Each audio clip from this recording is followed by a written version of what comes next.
Welcome in to another episode of the Casual GM Podcast. I'm Drew, and I'm joined, as always, by my co-host, Mike. Mike, how are you? Yeah. Fantastic. How are you? I'm great. We were just fighting before the podcast started, so we're a little mad at each other. No, we were discussing. We were debating. I was telling him why he was wrong, and he was telling me why I was wrong. It was great. True. Kurt Romero has showed up in the chat. Is this the first time that we've heard from Kurt? No, Kurt was one of our new subs, I think, last week. Interesting spelling on Kurt. Speaking of which, welcome to Brian Stover, one of our new subs, number 62. So Brian is no, he says. Yep. Brian is in a Facebook group with us about the Lions, I believe. And Mark missed us last show, and he was pretty bummed. So hopefully you got to watch it and video on demand. So and he's here on time today. Okay. Love it. Yeah, that's good. Well, welcome everybody. So, Crimson's in the house. Wow, everybody is ready to go right at 7. That's excellent. Mike, did anything interesting in the NFL happen over the last week? Well, there was a football game, but I'm sure that's probably not important at this point in the season. Yeah. Rihanna announced that she's having another baby. Congratulations, Rihanna. Congratulations, Rihanna. Yes.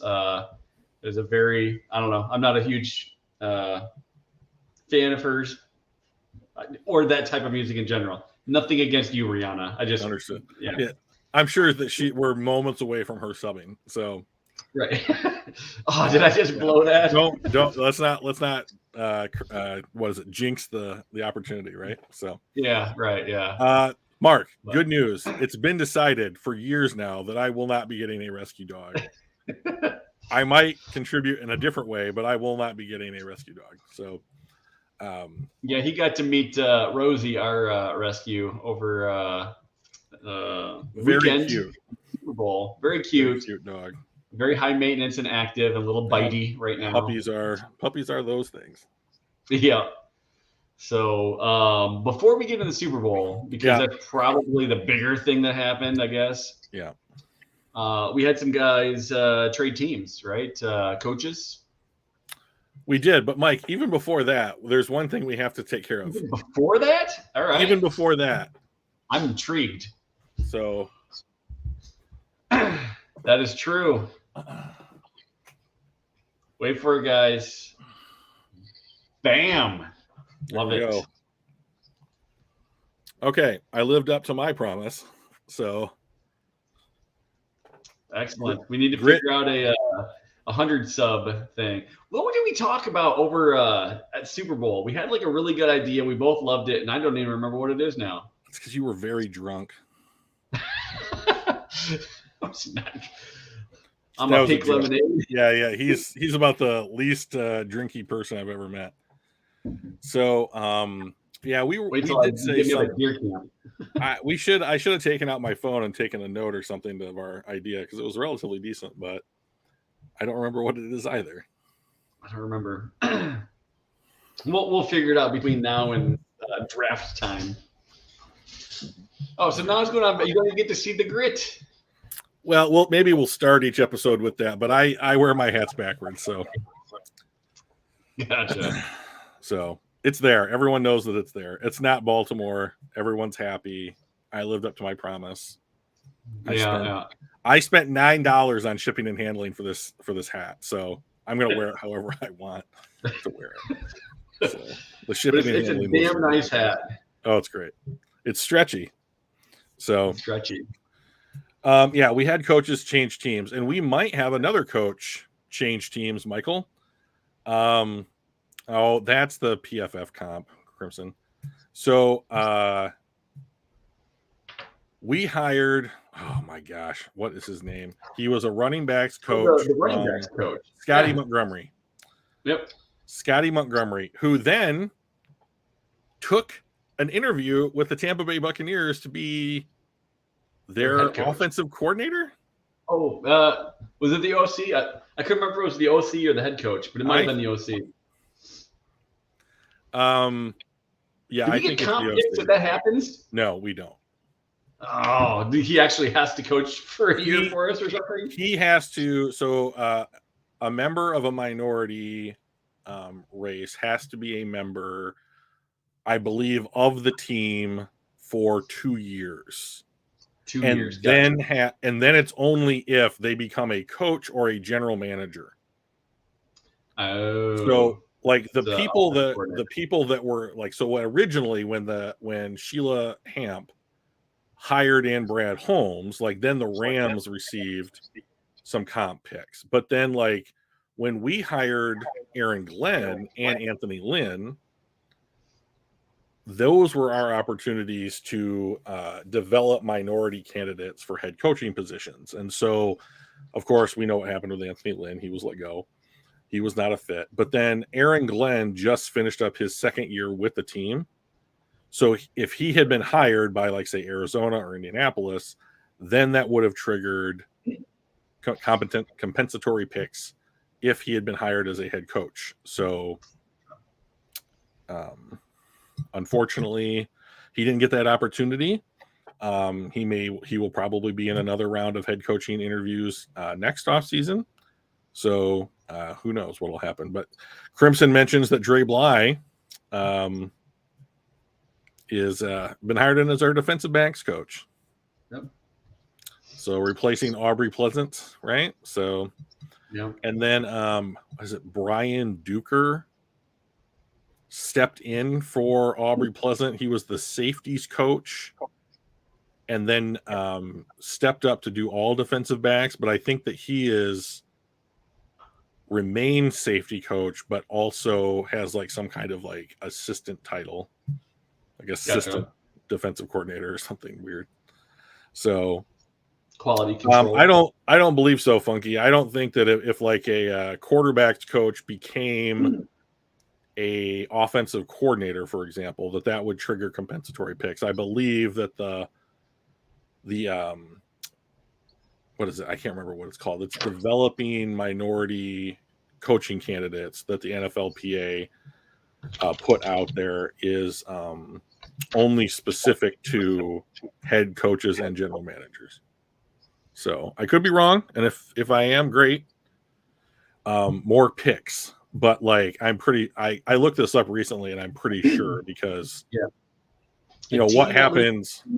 Assistant coach, a team that loses a minority assistant coach who becomes a head coach or loses a personnel executive who becomes a general manager will receive a third round compensatory picks in each of the next 2 drafts. A team that loses 2 minority staffers to head coach and general manager positions would receive 3 third round picks. Yeah.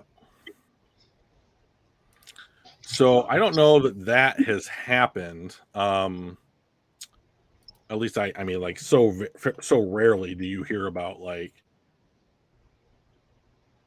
someone from, someone going to like the general manager position and a head coaching position. So, but anyways, I mean, I think that Aaron Glenn is a worthwhile candidate for a head coaching job. At some point, I hope that he gets the opportunity. Like same thing with Eric Bieniemy.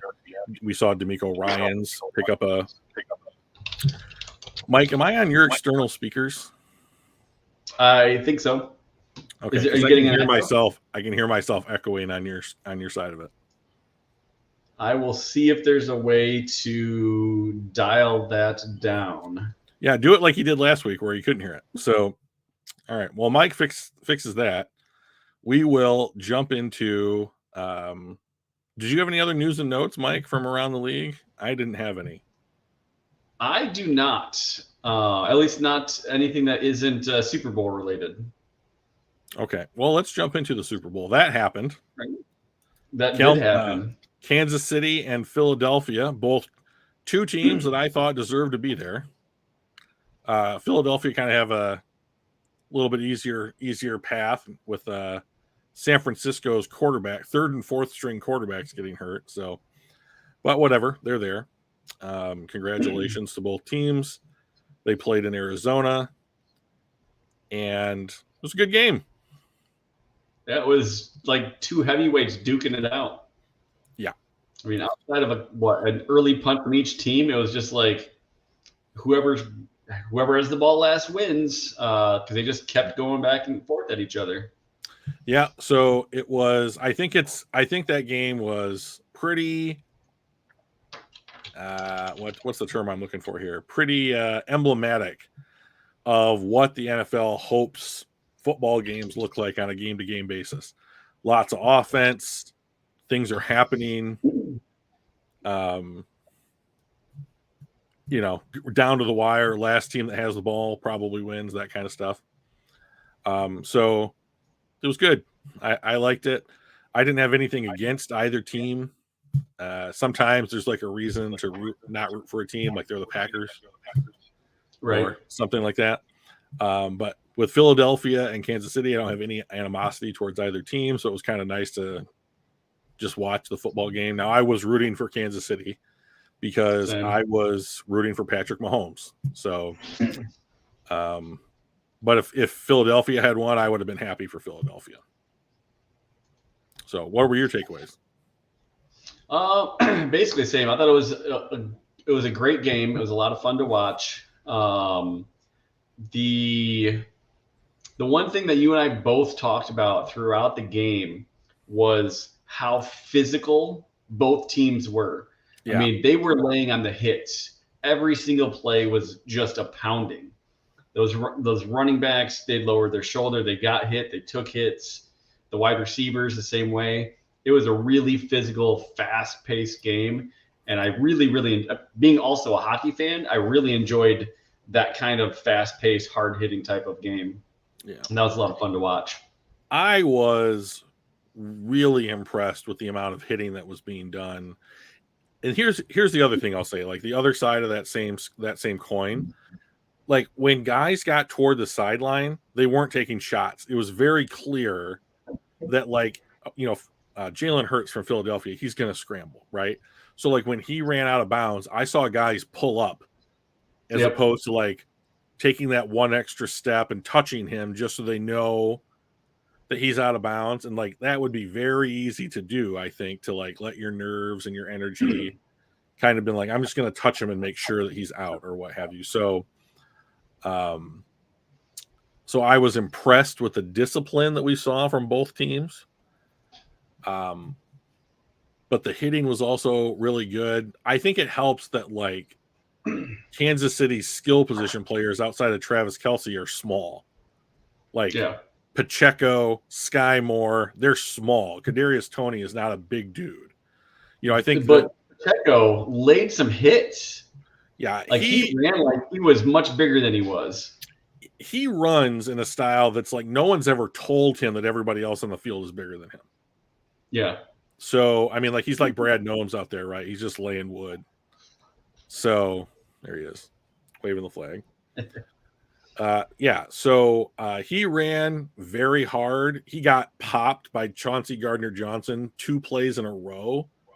And the one that he got hit in the chest looked like a car hit him going about 30 miles an hour. And I was just like, I know what that's felt like, like I know like he's not getting up from that. And then I'd be like, coach, I need a Gatorade break. Come on, let me out of here for a second. I need to catch my breath. But he's in there the next play. He's tough. Yeah. Like Happy Gilmore, 365 more days till hockey tryouts. He's getting the puck shot at his chest. Just doesn't even care. Like, bring it. The other thing that that really impressed me was some of the play calling. Masterclass, right? Oh, it was fantastic. Both of the goal line stands for Kansas City scored on the exact same play, just mirror image on the other side. Yeah, and it was just the route that was run and the execution and the way actually all 11 players on both of those plays were flawless. Like the route was run really well, faking inside and then cutting out. Mahomes' eyes looked like he was going to follow the guy, which led everybody the other direction.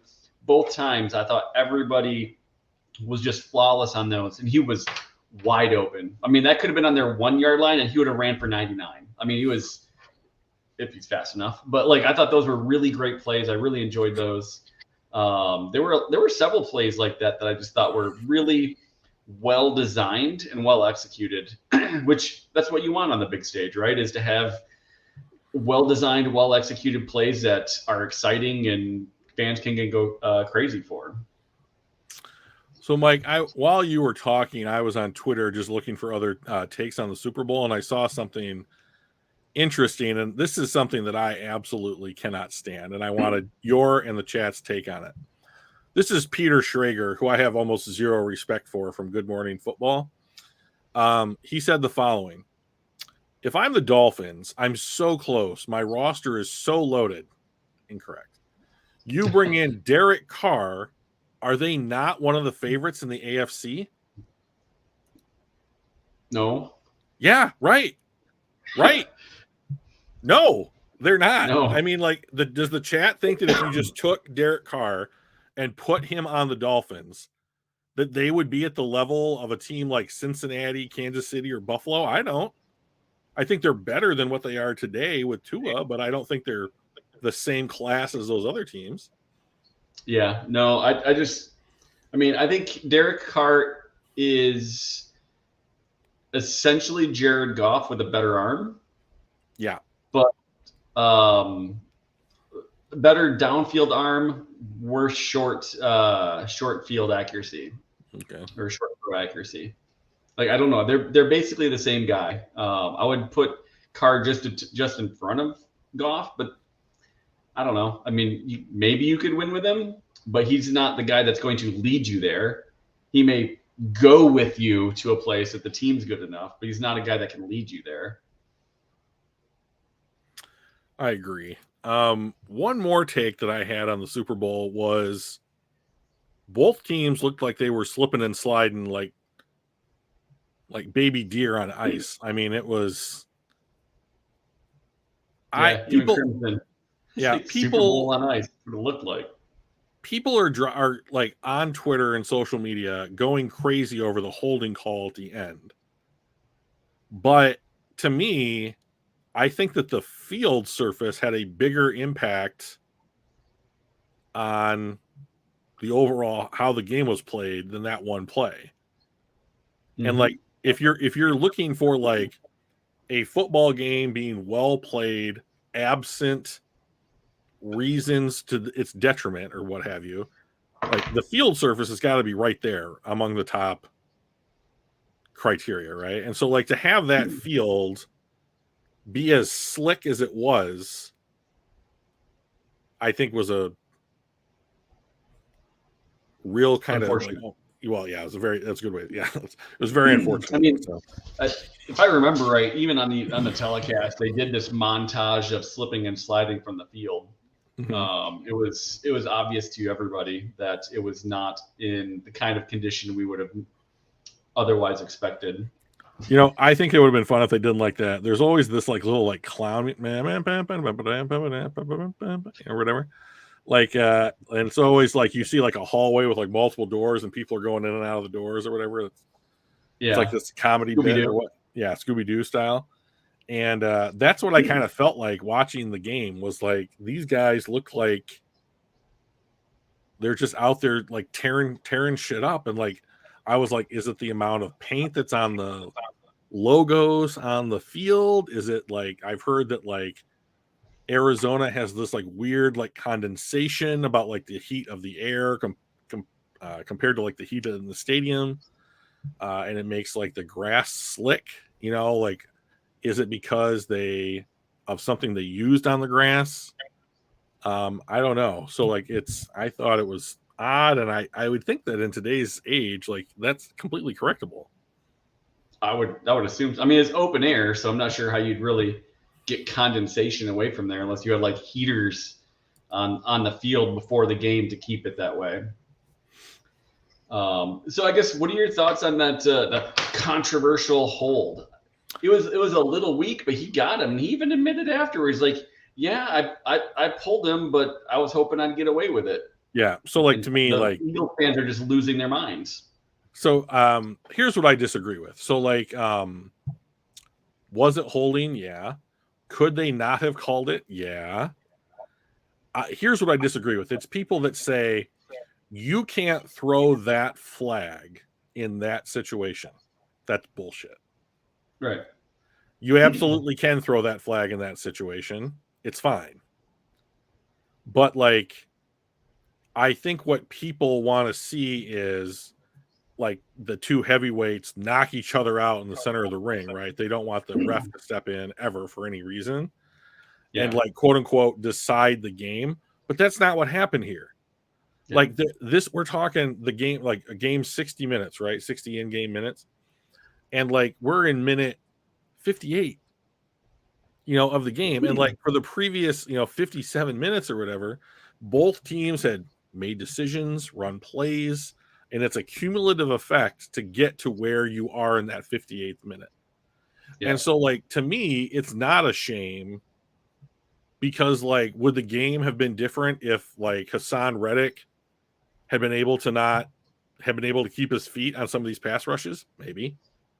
Is the game call it a incomplete pass on the other fumble? Which oh man, you and I had this conversation about like what constitutes a catch, and we looked up in the NFL operations manual: clear possession, 2 feet on the ground, and a move common to the game. And they even call out such as turning upfield. That's literally what happened. And they still said didn't complete the process of the catch. And we're just like, what are you talking about? It literally followed the definition of that. So like even if they had gotten that one right, that holding call doesn't matter. They're kneeling at that point. Right. So yeah. So I mean like, so let's say that play hadn't been overturned by the refs. Like we don't get to minute 58 where the Chiefs need to score because they're already up by 6 points. So, or 7 points or whatever it is. They're looking to kick a field goal and go 2 scores. What? Yeah. The other thing that irritated me about that, the post penalty call was they're like, it was such a letdown because you shouldn't be able to kneel a couple times and wait until the end and kick the field goal. I'm like, why? They could do it the previous 18, 19 games of the season. Like, are you saying that coaches can't do proper game management at the end of a Super Bowl because you don't like it? It was asinine. But I saw that all over the place. Yeah, to me, it's like so like you and I were both saying like he should have, like Tony, I believe it was, who had the ball, should have just run it in for a touchdown, right? Yeah, like that's what we would, quote unquote, that's what we would have done.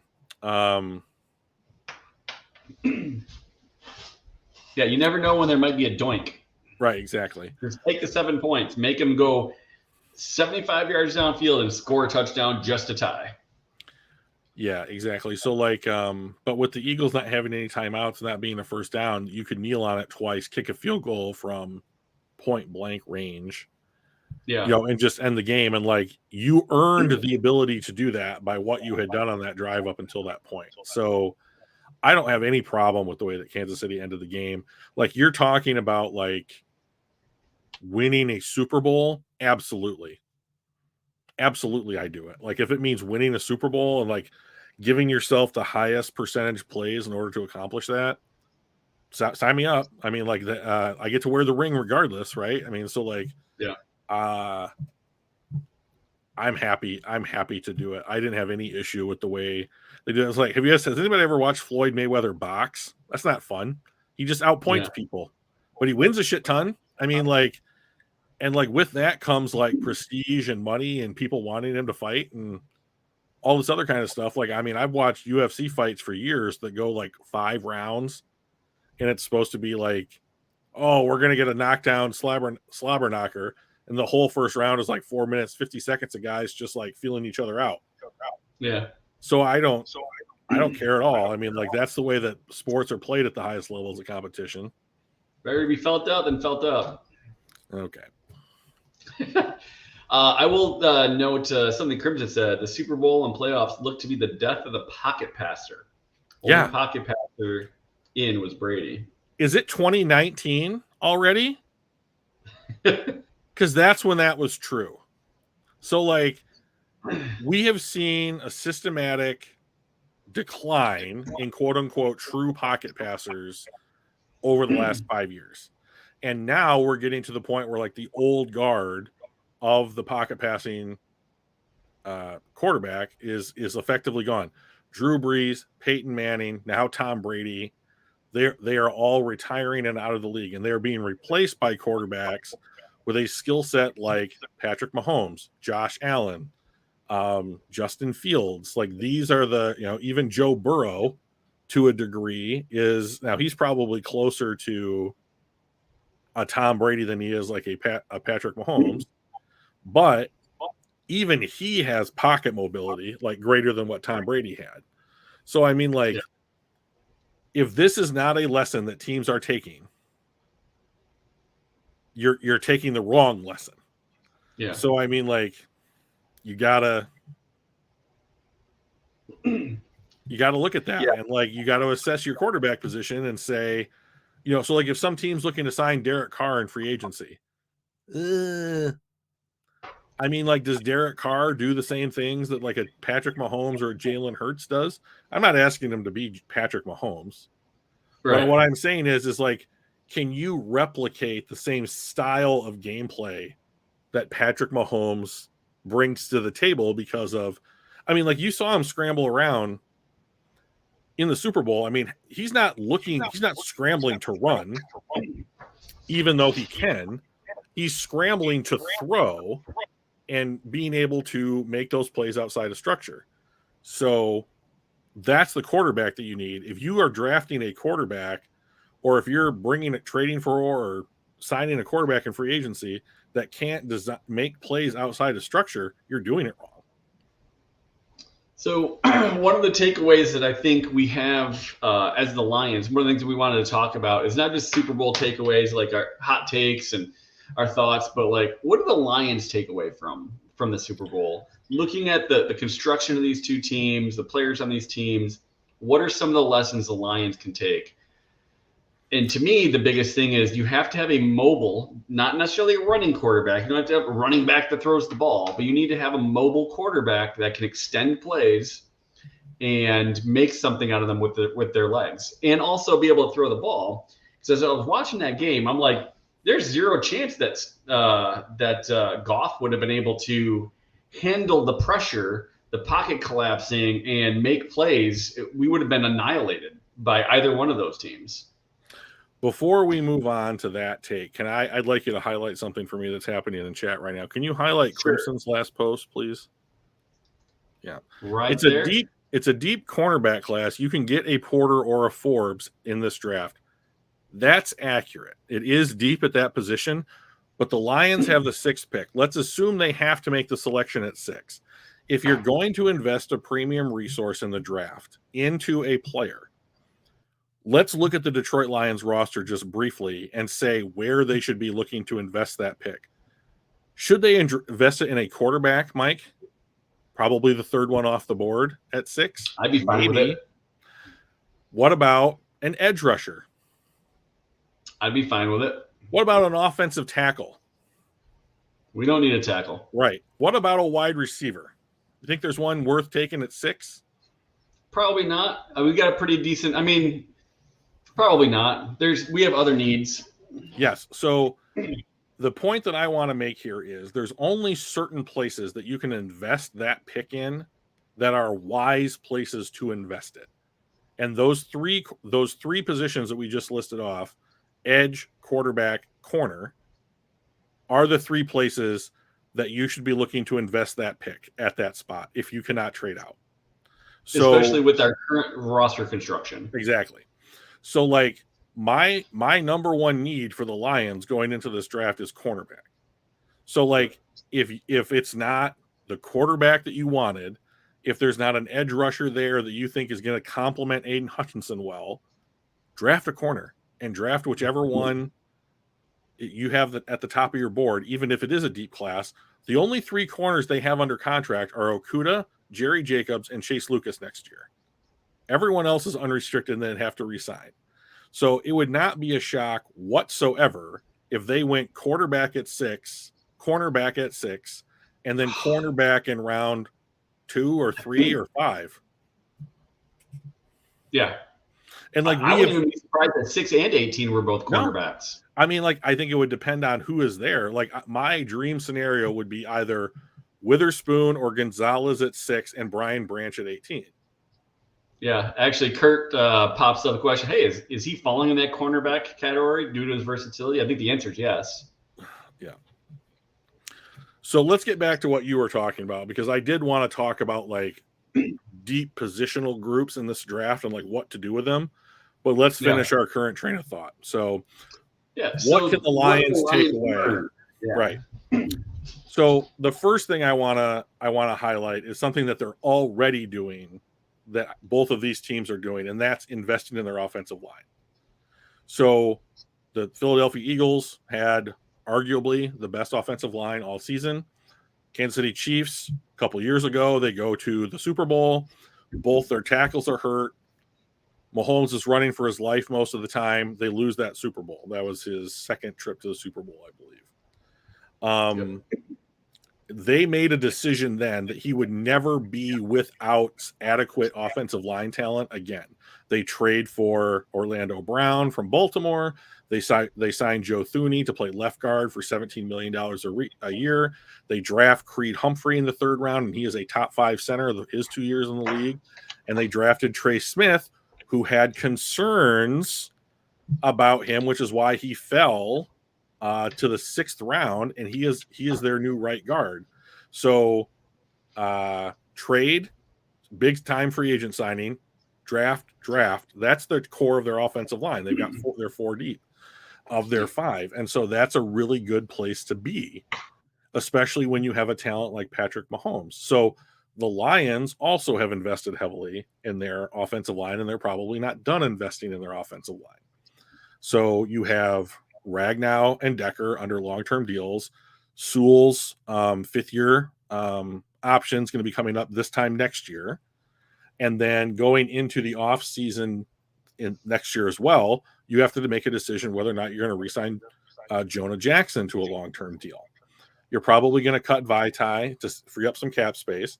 And what do you do at right guard? Do you give Tommy Kramer a shot to win it? Do you re-sign Evan Brown, or do you draft a guy in like the 2nd, 3rd, or 5th round? Who knows? So we do know that guard is a position that you can go out in free agency and get like replacement level or better play in the free agent market. It's accessible through that market. So they have options there. That's my first take. Do you have one? That's exactly. I'm on the same page there. My biggest takeaway was the mobility of the quarterback. It's just a necessity, right? Which is why, like, do we have to have a quarterback? I mean, It's not our most pressing need. I mean, our defense is our most pressing need, but at the same time, at 6, I would be super thrilled if we were to take one of the top 3 quarterbacks. And it's hard. It's hard to argue against that, because one of the little mini fight that you and I were having prior to coming on the podcast was, should the Lions have taken Justin Herbert at 3 instead of Jeff Okudah in the 2019 class? You maintain no. I maintain that was something that they should have entertained, and wouldn't it have been nice? And they didn't. So my thinking is that if you're taking the 3rd quarterback in this year's class, if it's Stroud, I don't want to do it, because he's bad under pressure, and he has yet to really demonstrate that he can be a mobile quarterback, even if it is up to a level of a Joe Burrow as opposed to a Jalen Hurts. Like, I just need them to be under pressure too, so he's no different there. Well, right, and like his CJ Stroud's comp coming out of college is Jared Goff. So I mean, like, I'm not thrilled, but even if you have young Jared Goff, it's still $20 million that you free up, for the next 4 or 5 years on the salary cap. And like the fact that like Sewell's 5th-year contract, 5th-year options coming up next season, do you re-sign Jeff Okudah? Do you re-sign Jonah Jackson? Like, do you Amon-Ra St. Brown's going to get paid in 2 years? Like, Sewell's contract extension is going to be a top 5 of the tackle market money. Like, the Lions have in the very near future very large contracts that they are going to pay out to the guys they've already drafted. So can you afford to give second contracts to a guard like Jonah Jackson, who has been great, but you can probably replace that? I mean, like, how many guards, like third or fourth round guards, could you plug in next to, Taylor Decker and Frank Ragnow, and they look competent? Like, I mean, that's all I'm asking. Is I'm not looking for Pro Bowlers. Yeah. I'm just saying, like, can you play the position to an adequate level that you're not a detriment to the team? That's all I'm looking for. And if we pay you $4 million in 4 years, neat. Like, it's better than paying one dude $12 million a year for the next 4 years. So speaking of that, if we were to cut Michael Brockers, which is almost a certainty, 100% going to happen. Yeah. Right. And the one that's more 50-50 is whether we cut Romeo Okwara to save $7.5 million. If we were to do that, outside of Jared Goff, our top 3 highest paid players are going to be linemen: Decker, Ragnow, and Vaitai. Yep. That's a lot of money. Yeah, it is. So, I mean, like, I think that what we're seeing in the Lions roster.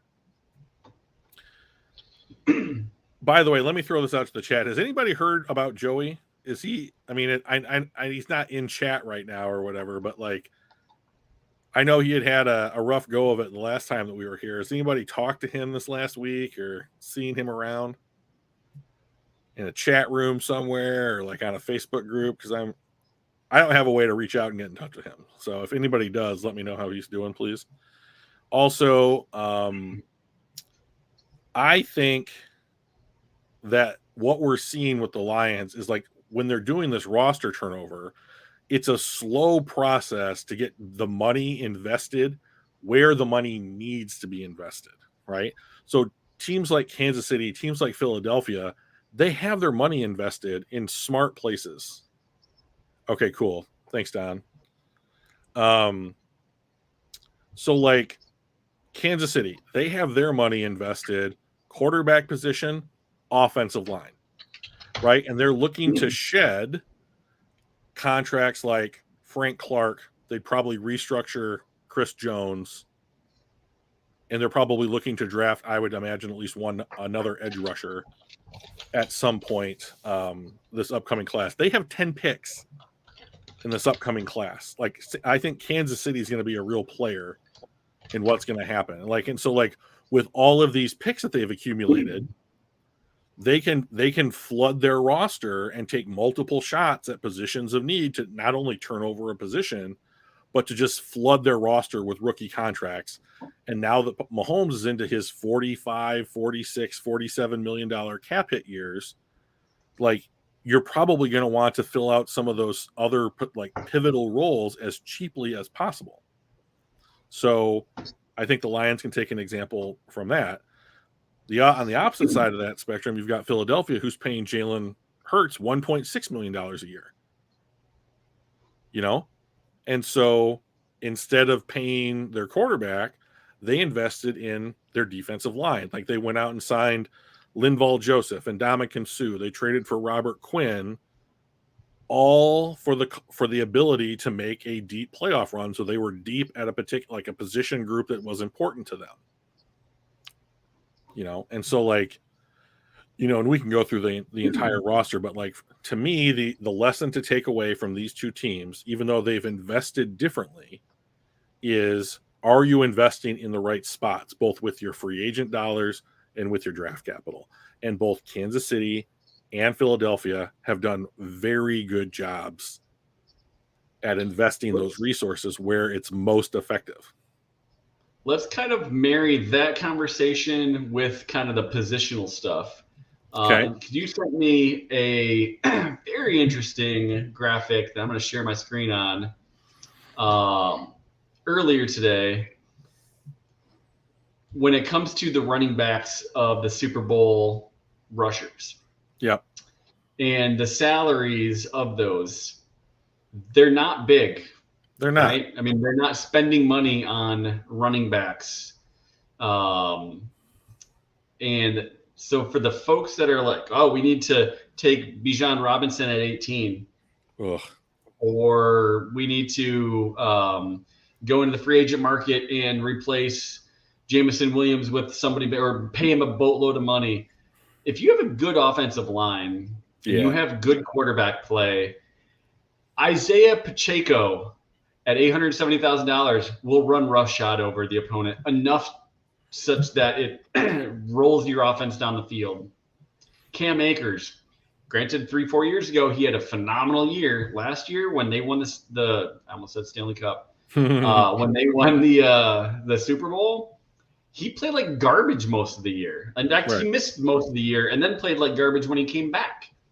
Fournette, okay, but like this is not a position that you need a high-paid. You notice how Ezekiel Elliott's not on there with his $15 million a year? Where's Saquon Barkley? Alvin Kamara's not on there with his $14 million a year. So anyway, I thought I'd bring this one up because you sent this, and I thought that was super interesting. And I figured it was a pretty decent transition from the Super Bowl takeaways into kind of that position tiers and what should we do with them kind of conversation. Yeah. So excellent point, Mike. It's hard for me to look at this list, and there is subjectivity in this list. I'm not gonna sit here and say this is a completely objective thing, but like these are the Super Bowl winners, and like for the last 10 years, 12 years, something like that. This is something that the team that won the Super Bowl has in common with the other teams that have won the Super Bowl, and they are paying somewhere in the neighborhood of $300,000 to $2.5 million for their running back. And I'm not sitting here saying that if you copy this and you only pay a guy $1 million a year, you're going to go win the Super Bowl. What I am saying is, like, if you're looking for commonalities and like the teams that are being the most successful, they're not paying top dollar for their running backs. Remember, like the year prior to this one, Kansas City used a first-round pick on Clyde Edwards-Helaire. And like in this, and then they used the next season a pick on Isaiah Pacheco.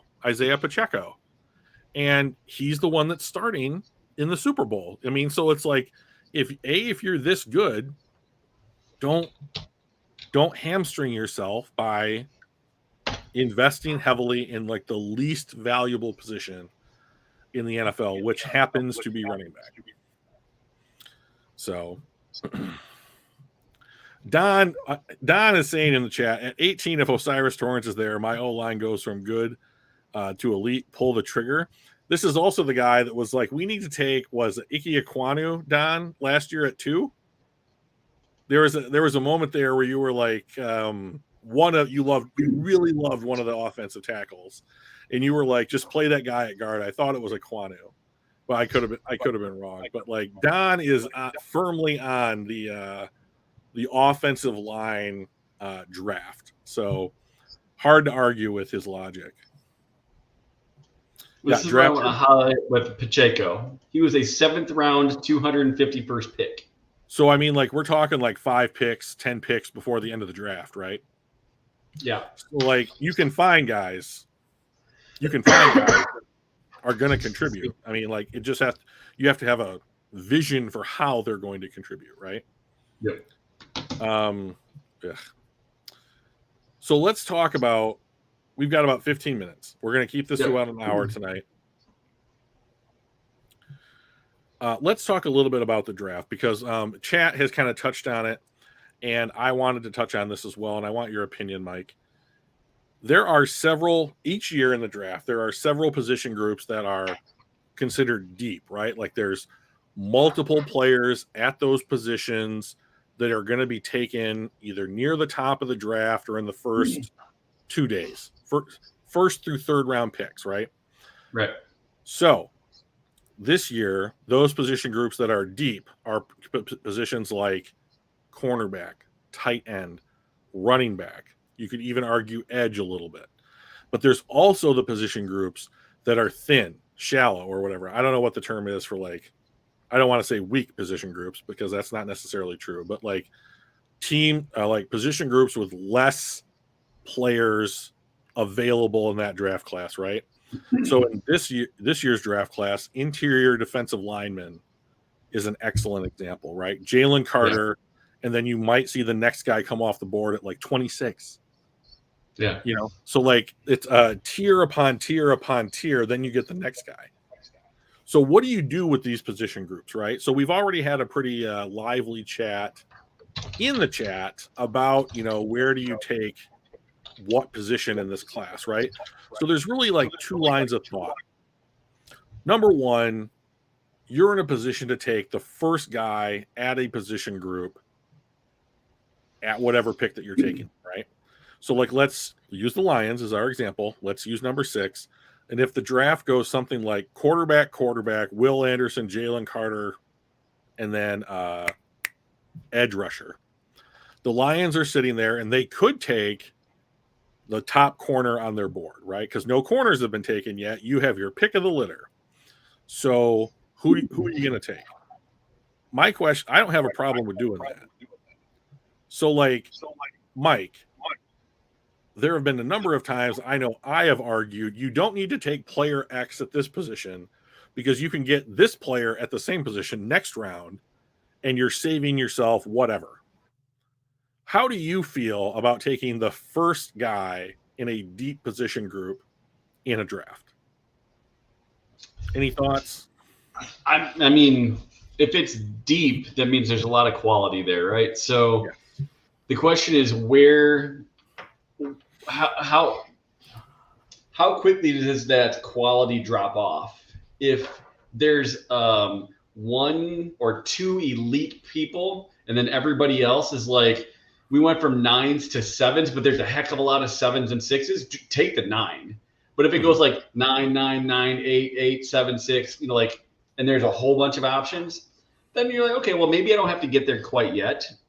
So it really depends on not just the depth, but like the drop off from that first person or that second person to, all right, well, when's my next pick? And what's the drop off between pick 1 and pick 2 for us? So yeah, that's kind of how I would probably take a look at that and kind of consider, well, on these deep pools, where would we go? What's the drop off? Yeah. So like, when you say that, my thoughts immediately go to Jalen Carter, right? Like, so you and I have had a discussion. I would almost for him. Right. Yeah. I know you wouldn't, right? But I would right. I would entertain it for sure. So let me say something. So like I would trade up for him dependent upon the cost. Sure.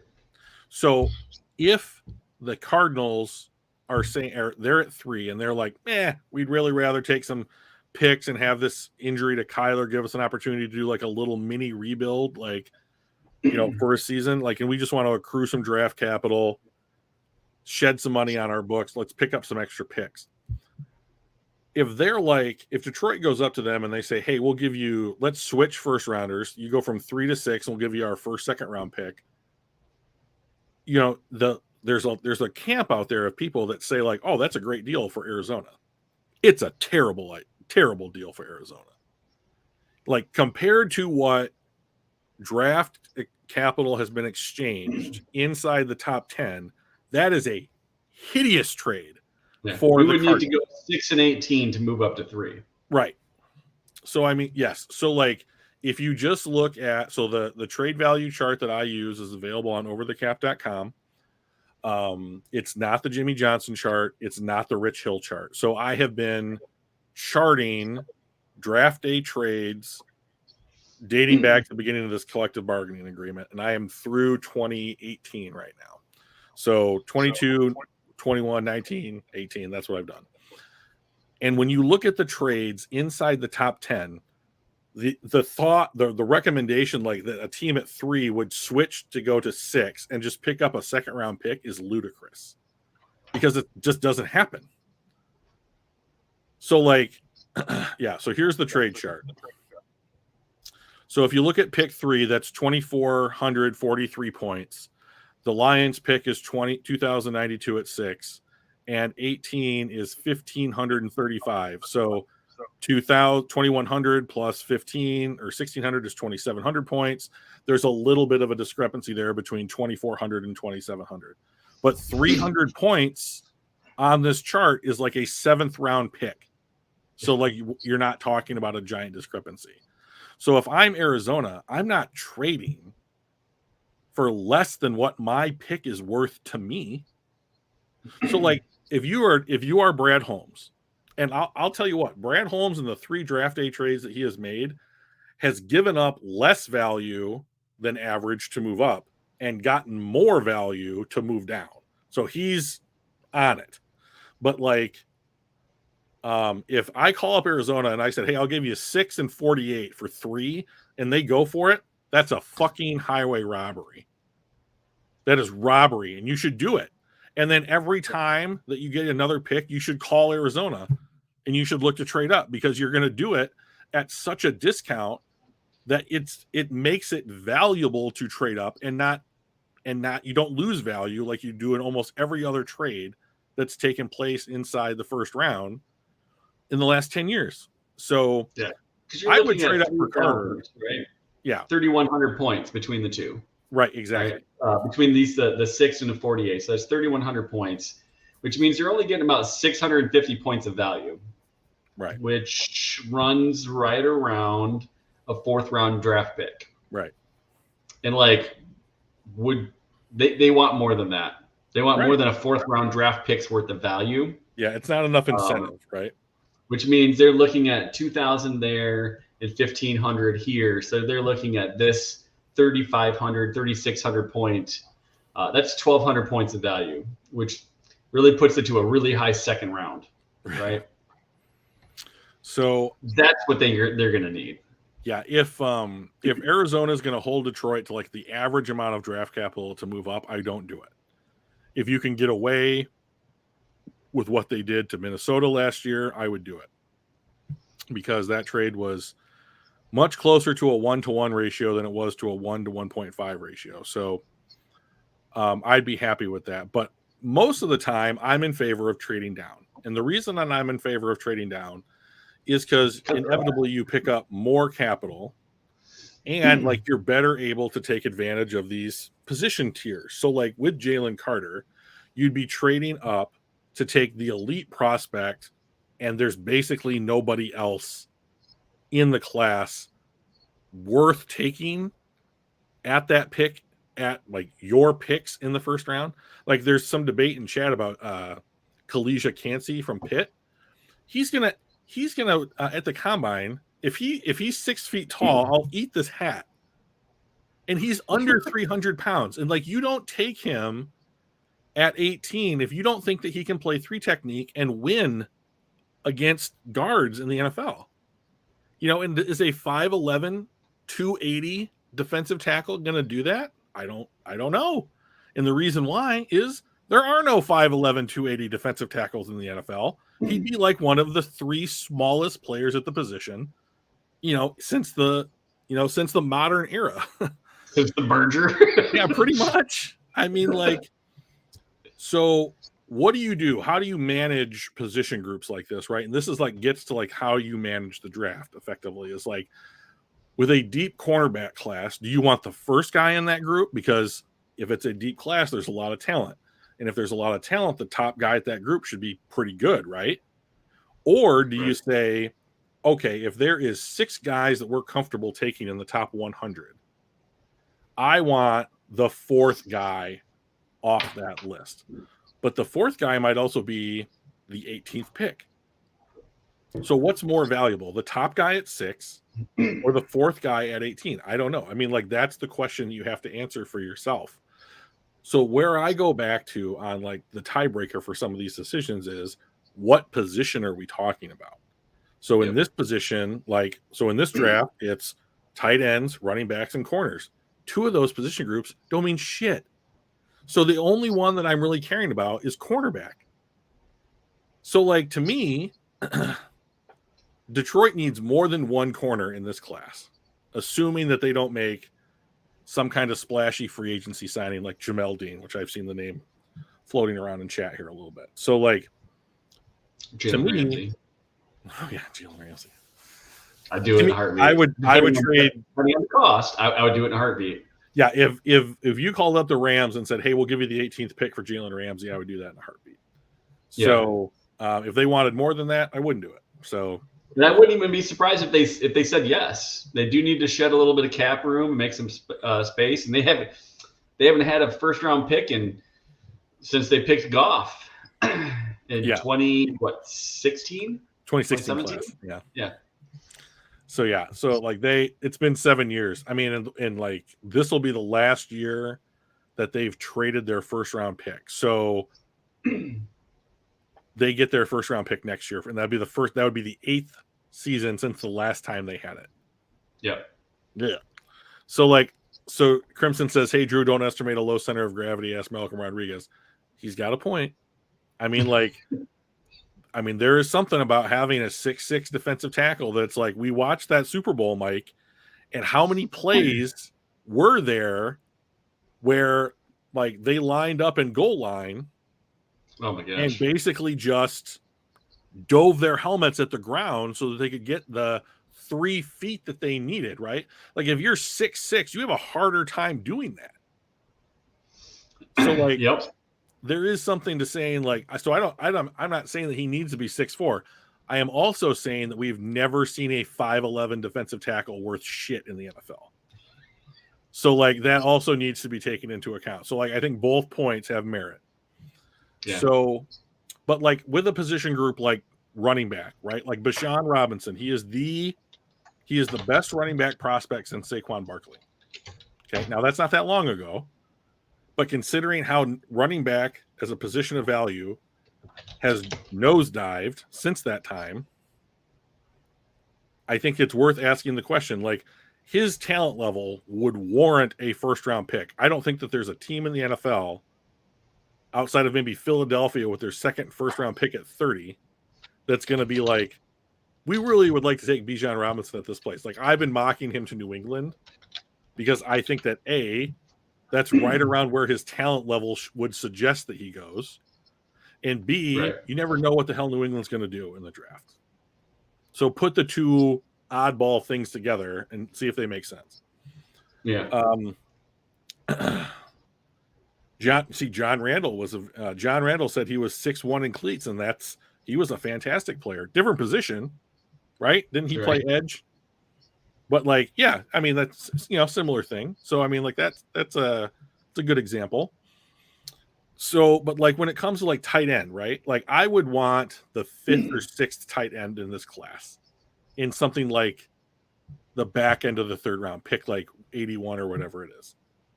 I don't want to take, if Michael Mayer is on the board at 18, I don't want to take another tight end in the 1st round. That's not what I'm doing. But what if Darnell Washington is available in the 2nd round? Stop bringing up Darnell Washington. He is my prospect crush. I know, that's why I'm, I love him irrationally. Like I can't think straight when it's Darnell Washington. The guy is so big. Yeah, so love fast. Is irrational, Drew. Love is irrational. God. He would be so much fun to put on this Lions offense with Ben Johnson, even just for a season. Yeah. Because he's a huge, giant offensive lineman out there that can catch passes. Oh, just like Sewell. So much. Oh, stop it. Sewell had soft hands out there. Oh, yeah. Like I want to see more of that from Sewell. That'd be great. Okay. So we are nearly at time. Yeah. Do you have any other parting thoughts on the position groups and the depth and whether, like, how would you rank the position groups that we need, taking into consideration the depths of those positions? So I would say that the Lions' needs heading into the draft prior to free agency are cornerback, interior defensive line, wide receiver, linebacker, cornerback again, and then a running back. But most of those positions are not positions of value. So the way that I would look for Detroit's draft to go would be something like, first of all, I would be looking to trade down at every one of my picks through the first 2 rounds. But that's just me. But like I would be looking to go something like corner,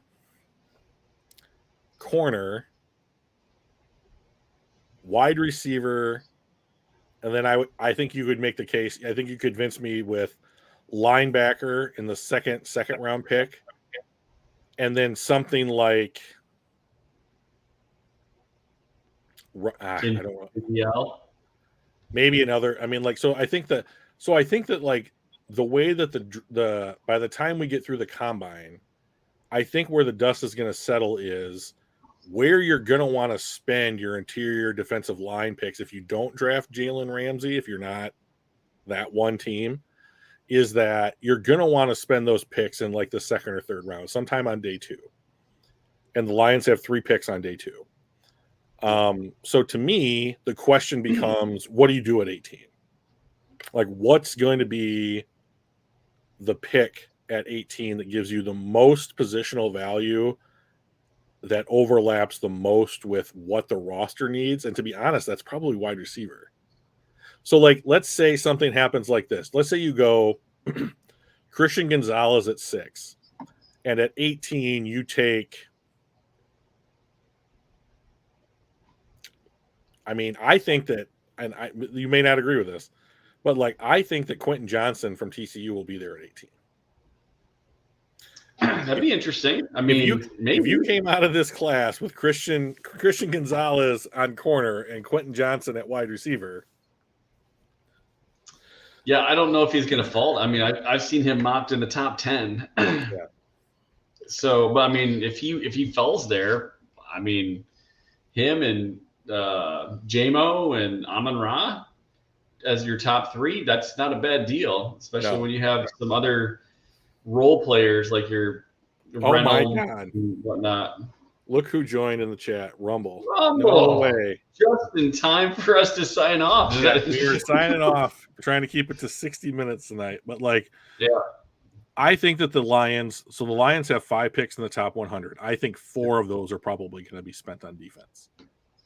Agreed. So, well, I mean, you don't have to agree with Quentin Johnson. I mean, he is the only true X. I mean, like, people argue between X and Z as far as like what you want out of that, but like Amon-Ra St. Brown's going to be your slot receiver because he's not going to do anything else, and then you're going to play Jameson at one of the end positions.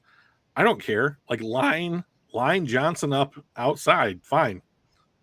You know, Don, if they find a decent replacement for Vitae, they'll be good enough to make the playoffs, man. So calm down. So all right. So all right. We will be back next Tuesday at 7 Eastern, like always. We're trying to keep it consistent for everybody.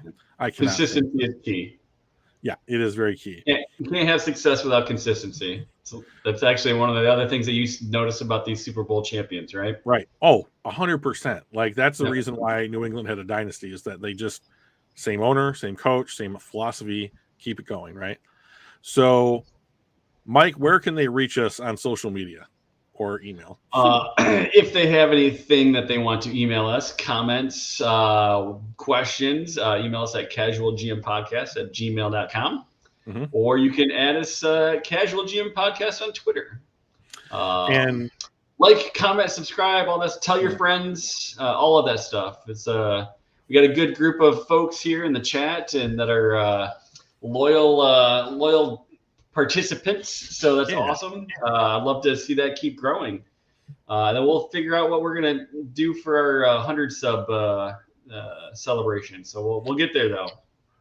Yeah, so we so some things that we are planning on before we go is that we are in the process of converting our previous episodes into a podcast, Casual GM Podcast. You can find us on Spotify. There's 1 episode posted so far, and we will be posting them at irregular times as I have time to do that in my personal life.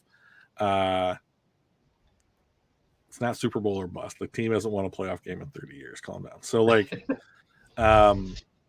So look for that on Spotify. We're going to try and get on other platforms as well. Follow us on Twitter, and if we get some followers, hopefully we'll be able to post the podcast links there. And then we are also looking to live stream the first round of our podcast and friend group, plus Mike's kid Danny, who I'm going to take all of his money this year. It was so much trash talking on Sunday. It was great. He talks so much trash. It is I simultaneously love and hate it. And I am going to bring a special dish or like silver platter to put his money on, so that when we bet on the picks. So this is a little side thing. Mike and I and his friend for the last couple of years, we put $1 on every pick, and then we write down who we think it's going to be. And if one person's right, they win the pot. And then we do that for all 32 this year, 31 picks in the first round. So we're going to be doing that. I'll freak out. Mike will try and rein me in. I'll talk shit with his 17-year-old kid. It should be fun. And then we'll put that up on YouTube as well. So join us for that. Yeah. All right. Well, I need to go take my Valentine out to dinner yet. So I'm going to I didn't know say that. Goodbye to everybody. Thanks for joining. But till next Tuesday at 7, we'll talk to you then. Yeah. So for Mike, Brad Gnomes, and myself, till next week. All right. See ya. Bye.